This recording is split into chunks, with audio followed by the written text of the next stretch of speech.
I am Victoria, 32 years old, living in Baton Rouge, and working as a senior product strategist for a mid-sized gaming studio that most people have never heard of. On paper, my life looks clean and controlled, the kind of profile investors like. What people do not see is that I returned to my biological family 6 months ago after 26 years of believing I was someone else's daughter. And that return quietly turned my life into a war. I was switched at birth in a private hospital in Northern California. A fact confirmed by court-ordered DNA tests that nobody in my new family wanted to acknowledge out loud. The family that raised me was kind, ordinary, and broke. The family that should have raised me is wealthy, old money, and obsessed with appearances. They welcomed me with cameras, lawyers, and smiles that never reached their eyes. The woman who replaced me is named Vivian. She grew up with my name, my inheritance, my place at the table, and my parents' unconditional loyalty. To them, she is the daughter who mattered, the one they invested in, the one they defended even when evidence piled up against her. I was the mistake they were forced to correct, not the child they lost. From the moment I moved into their glass mansion overlooking the bay, I understood the rules. I was allowed to exist, but not to disrupt. I was allowed to stay, but not to belong. Every dinner felt like a performance review where I did not know the metrics. Every smile carried a warning. I did not cry. I did not demand love. I observed. Years in tech had taught me that systems always reveal their weaknesses if you let them run long enough. Families are no different. My mother, Eleanor, spoke to me in the careful tone people use with strangers. My father, Richard, treated me like a legal complication he hoped would quietly resolve itself. My brother, Andrew, avoided me entirely. Vivian, however, watched me closely, measuring, calculating, smiling too often. She understood immediately that I was not there to beg. The first real crack appeared during a charity gala hosted at our house. Vivian accused me of stealing a vintage necklace in front of donors and board members. She cried on cue. Eleanor demanded I apologize. I realized then that truth would never protect me here. That night, alone in the guest wing, I made a decision that changed everything. If they insisted on treating me like a problem, I would become a solution. Not for them. For myself, I would stay quiet, stay patient, and learn every detail of the family empire that was built on my absence. They thought I was grateful. They thought I was weak. They were wrong. I planned to outgrow their lies, outthink their cruelty, reclaim my stolen identity, and dismantle the illusion that blood alone entitled them to decide my worth at last, slowly. Living under the same roof with people who resented my existence was an education no degree could have prepared me for. Every morning in that house began the same way. Silence. Not the peaceful kind, but the kind that pressed against my chest like a warning. Breakfast was served by staff who had known Vivian since she was a child and looked at me with polite confusion, as if I were a temporary guest who had overstayed her welcome. Eleanor insisted we eat together. She called it family time. In reality, it was surveillance. Vivian sat across from me every morning, perfectly styled, scrolling through her phone, occasionally glancing up just long enough to smile. That smile never changed, but her eyes did. Her eyes tracked my movements, my reactions, my breathing. She wanted to know how much I knew, how far I might go, and whether I was dangerous. Richard spoke only when necessary. He asked about my job once, then never again. To him, my career was irrelevant. I was not part of his long-term vision for the family. I was an inconvenience introduced by a judge and a DNA lab. Andrew avoided eye contact altogether. He was the easiest to read. Guilt made him weak, and weakness made him unpredictable. Vivian, on the other hand, was disciplined. She never raised her voice. She never made direct threats. Instead, she created situations where I was always on the defensive. Invitations went missing. Staff received conflicting instructions. Stories were subtly altered so that I appeared rude, ungrateful, or unstable. Each incident was small enough to dismiss on its own. Together, they formed a pattern. The necklace accusation was only the beginning. 2 weeks later, my access to the family office was quietly revoked. The house manager told me it was a security update. 3 days after that, my name disappeared from the guest list of a fundraising dinner hosted in my own home. Eleanor apologized and blamed a clerical error. Vivian sent flowers to my room with a note that read, "Accidents happen." I started documenting everything. At work, I was used to systems, user behavior, financial flows, access hierarchies. The family operated the same way, just with better furniture and worse ethics. I noticed who signed which checks, who attended which board meetings, who deferred to whom in private. Vivian had influence, but not authority. Eleanor controlled social capital, Richard controlled money, Andrew controlled nothing. The family trust was the real center of gravity. I did not have access to it, but I did not need it yet. All I needed was time. Vivian underestimated me because she believed I wanted what she had. She assumed I wanted affection, recognition, a seat at the table. She never considered that I might be there to understand how the table was built. The turning point came when Eleanor asked me to attend a brunch with her philanthropic circle. She framed it as an opportunity to get to know the community. Vivian looked surprised, then amused. I accepted immediately. At the brunch, I listened more than I spoke. I watched Eleanor perform generosity like a rehearsed role. I noted which donors flinched at Vivian's jokes and which laughed too quickly. I learned who heard rumors first and who spread them. When one woman asked me how it felt to finally come home, Vivian answered for me. "It must be overwhelming," she said, touching my arm lightly. "Helena had such a simple upbringing. This world can be a lot." I smiled. "It is different," I said. "But systems are systems. You just learn them." Vivian laughed, dismissive. Eleanor frowned, just slightly. That night, I received an email from the family legal office. It informed me that a review was underway regarding my status in the household and that certain boundaries would be clarified. Vivian had moved faster than I expected. Good. Pressure made people sloppy.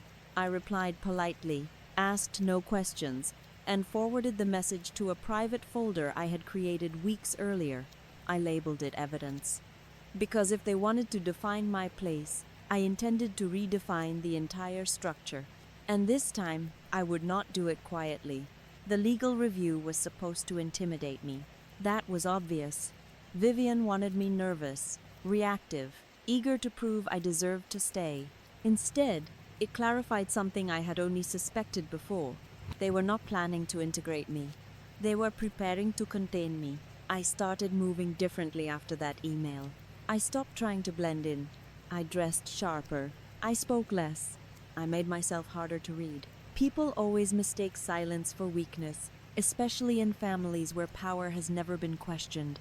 Vivian escalated first.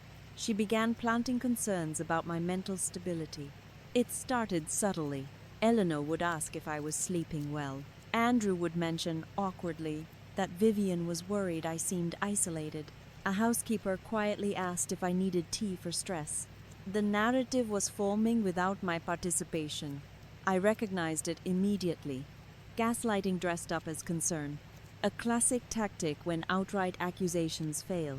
The moment I knew she had crossed from hostility into strategy was the night Eleanor invited me into her study. Vivian was already there, sitting far too comfortably in my mother's chair. Eleanor spoke carefully. She said the transition had been difficult for everyone. She said perhaps I needed time away from the house to process everything. Vivian added that she knew a wonderful wellness retreat in Arizona. Discreet, safe, restorative. They were testing the idea of removing me without legal force. I declined politely. That refusal changed the temperature of the room. Vivian's smile tightened. Eleanor looked offended, not because I said no, but because I disrupted the illusion that this was about my well-being. After that, the gloves came off. My access badge to the garage stopped working. My name was removed from internal email chains that affected household decisions. A rumor appeared, somehow reaching a distant cousin, that I had financial problems and might be angling for money. Vivian underestimated one thing. She assumed my career made me irrelevant to their world. She never asked what I actually did. At work, my role was to analyze player behavior and monetization ethics in competitive online games. I specialized in identifying manipulation patterns, reward loops, artificial scarcity, psychological pressure points. The family was running the same game, just with inheritance instead of virtual currency. I started mapping everything. Who spoke to whom before decisions? Who changed behavior after conversations with Vivian? Which staff members mirrored her language? I noticed that Eleanor often repeated Vivian's phrasing verbatim, as if coached. I noticed that Richard deferred to Vivian on matters that should have concerned legal exposure. Most importantly, I noticed something off about the family trust. The numbers did not align. Distributions did not match reported performance. I could not see the documents, but patterns leave shadows. One evening, Andrew finally cracked. He found me in the kitchen late, pouring water, clearly having waited for the house to quiet. He looked exhausted, not angry. "You are not crazy," he said abruptly. I did not respond. "She has been doing this for years," he continued, "with people she does not like, slowly, so no one notices." I asked him why he was telling me now. He swallowed.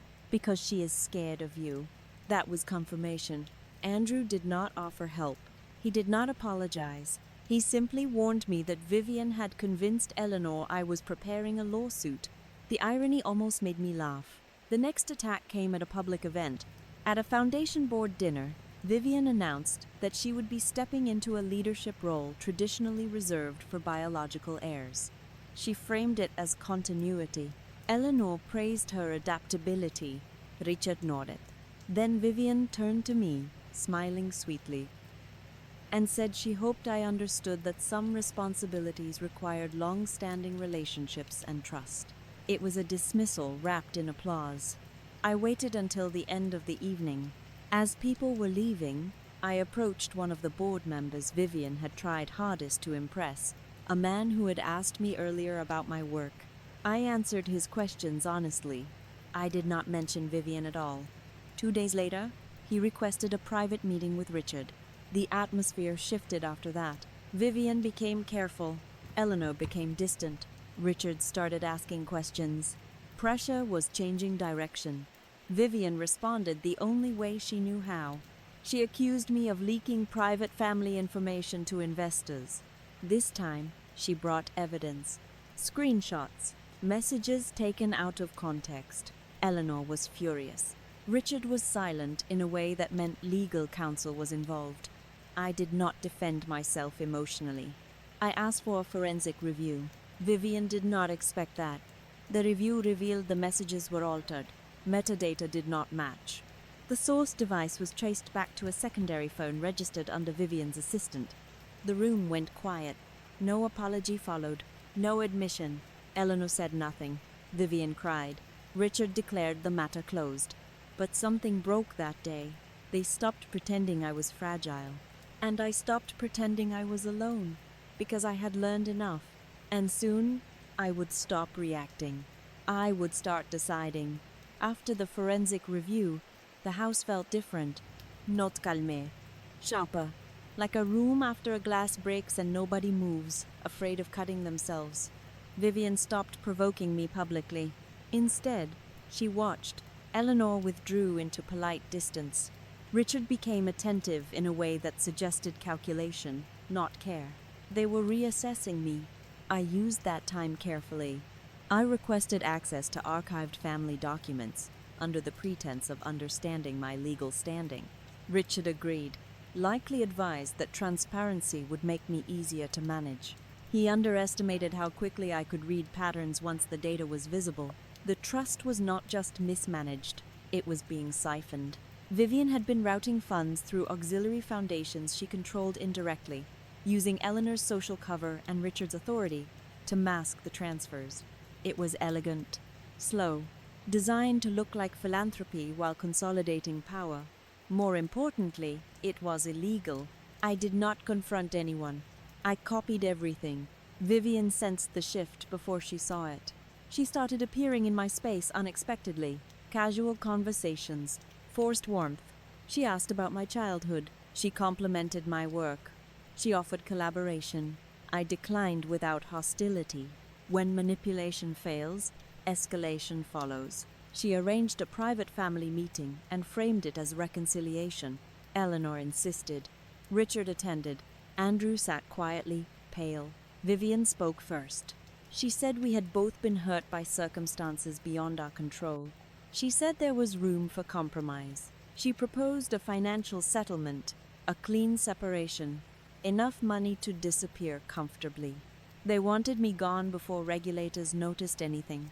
I asked one question. What happens if I say no? Silence answered for them. That night, my apartment lease was suddenly terminated. The next morning, my employer received an anonymous report accusing me of corporate espionage. By afternoon, a legal notice arrived alleging breach of confidentiality regarding family information. Vivian had overplayed her hand. I forwarded everything to my attorney. Within 48 hours, the situation inverted. My employer launched an internal investigation and cleared me. The anonymous report traced back to a private investigator on Vivian's payroll. The breach allegation collapsed under scrutiny. More importantly, my attorney flagged the trust irregularities to an independent auditor. Richard received notice first. He called me into his office, furious, not at Vivian, but at me. He accused me of endangering the family. I listened calmly and asked him if he had reviewed the auditor's preliminary findings. His anger faltered. Eleanor arrived midway through the conversation. She looked confused, then frightened, as the implications became clear. Vivian arrived last, composed but tense. The evidence spoke without emotion. There was no dramatic confession. No screaming. Vivian denied intent. Eleanor claimed ignorance. Richard focused on damage control.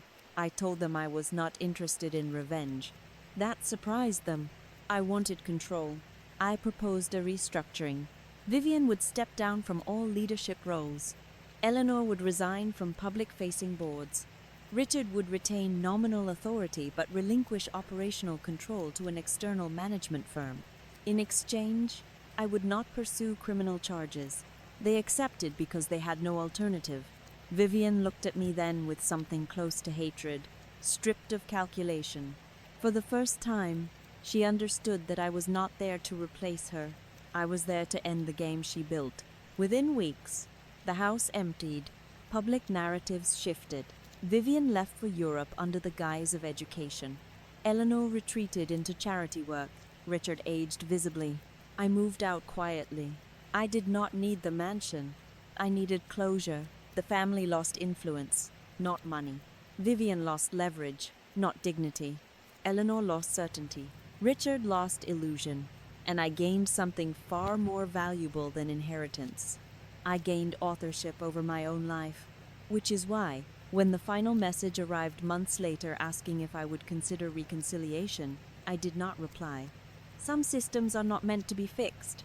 They are meant to be replaced. And I already had a future that did not include them. I live alone now in a quiet apartment overlooking a stretch of water that does not belong to anyone. No gates, no guards, no family name etched into stone. The mornings are silent in a way that feels earned, not enforced. I make my own coffee. I answer only the messages I choose to read.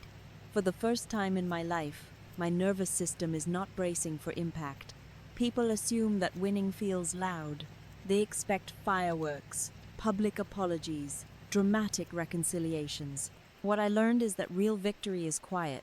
It is the absence of fear when your phone rings. It is the ability to sleep without replaying conversations in your head. It is knowing that nobody has the power to rewrite your reality behind closed doors. Vivian has not contacted me directly. She sends signals instead. Mutual acquaintances mention her name casually, as if testing whether it still has weight. It does not. I stopped tracking her movements months ago. She no longer occupies space in my decision-making, which is the only loss she ever truly feared. Eleanor sent a letter once, handwritten, apologetic in tone but careful in language. She wrote about misunderstanding, about loving two daughters, about wishing things had unfolded differently. I recognized the pattern immediately. Emotional revisionism without accountability. I folded the letter and placed it in a drawer I rarely open. Some words are not meant to be answered. Richard never reached out. That does not surprise me. Men like him do not apologize. They wait for time to soften consequences and hope silence will do the work they refuse to do themselves. Andrew sent a message late one night. He said he hoped I was well. He said he wished he had done more. I believed him. I did not respond anyway. Healing does not require reopening every door that once hurt you. What I gained from that family was not wealth, status, or belonging. It was clarity. I learned how power operates when it is threatened. I learned how easily truth bends in rooms where everyone is invested in a lie. Most importantly, I learned that survival does not require permission. I do not hate them. Hate implies attachment. I have moved beyond that. They are a closed chapter, not a scar I revisit. My work has changed too. I no longer design systems that merely optimize engagement. I build safeguards now. I consult on ethical design. I speak quietly but clearly about manipulation, about consent, about how easily people mistake familiarity for trust. When I talk, people listen, not because of my name, but because of my precision. Sometimes, when the sun sets and the water turns dark, I think about the girl I might have been if none of this had happened. I do not mourn her. She never existed. I became someone else instead. Someone sharper. Someone intact. Blood gave me a beginning.